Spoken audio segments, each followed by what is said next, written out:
Good morning, Mount Lebanon scholars, and welcome back for our last week of school. We just have 4 days left this year, and then we're done with the school year. It's exciting. It's been an awesome year, and I look forward to seeing so many of you again next year. I'm already excited to start our next school year.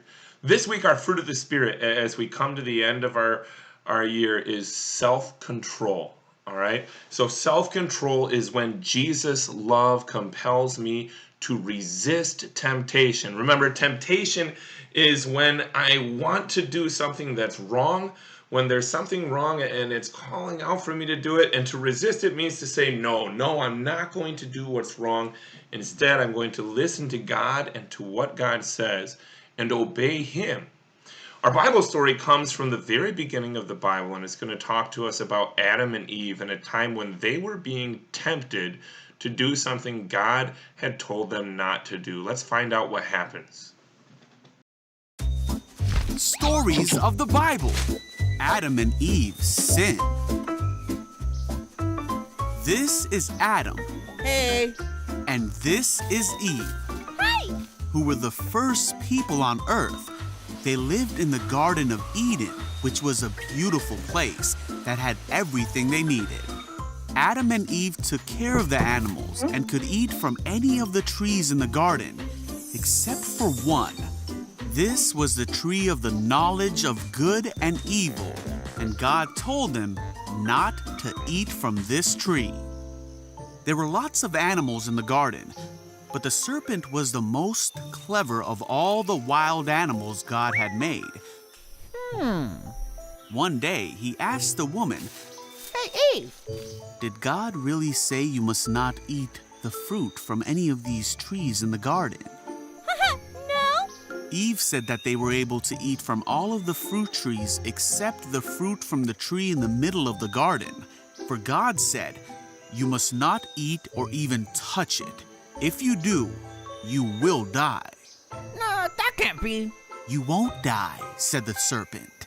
"God knows that as soon as you eat it, you will be like God, knowing both good and evil." Oh. The woman was convinced.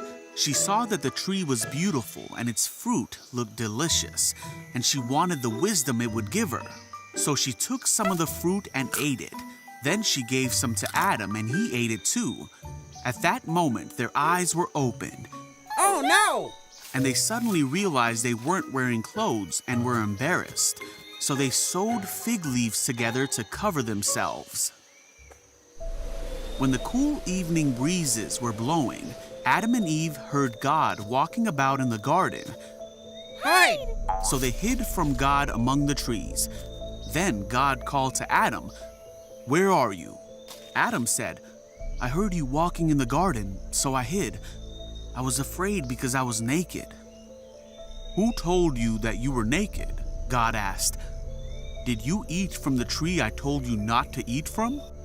Adam said, "It was the woman you gave me who gave me the fruit, and I ate it." Then God asked Eve, "What have you done?" "The serpent tricked me," she replied. "That's why I ate it." Then God punished the serpent by making it so he would crawl on his belly from then on. He told Eve that she would have great pain in her life. Then God said to Adam that because he listened to Eve and did not obey what God had told him to do, his life would be very difficult. He would have to work hard to get food to eat, God said, "For you were made from dust, and to dust you will return." Then God made them clothing from the animals. But God knew that Adam and Eve could no longer live in the garden because of their sin, so he sent them away and closed up the garden.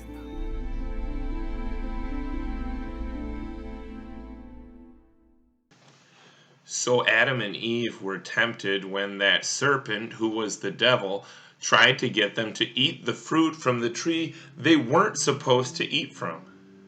And Adam and Eve didn't resist that temptation. They did the thing they weren't supposed to do. They sinned when they ate from the tree that God had told them not to eat from. And we heard all of those awful things that happened because of it. life was going to become harder for them, and they got kicked out of the Garden of Eden. They weren't allowed to live there anymore. What we didn't hear was something really awesome that God did for Adam and Eve. Right then, when they sinned, He made a promise to them that He was going to send a Savior into the world. He promised them about Jesus. And eventually Jesus would come. Adam and Eve believed God's promise. They trusted that He was going to send Jesus, and because of that, they were still able to go to heaven, even though they had sinned. And friends, the same thing is true for you and me. We don't always resist temptation perfectly, but God has promised a Savior, and He sent that Savior, Jesus, to rescue us from our sins so that we are able to live with Him in heaven. And because of that, out of thanks for that, now we practice self-control. We resist temptations when they come because we know how much Jesus loves us. Will you pray with me? Dear Jesus, thank you for the gift of your love, that you rescued us from our sin, from all of the times we fall to temptation. Help us now to practice self-control and to say no to things that are wrong and yes to the things that you want us to do. Amen. God bless you guys. I hope you have an awesome last week of school, and I look forward to seeing you soon.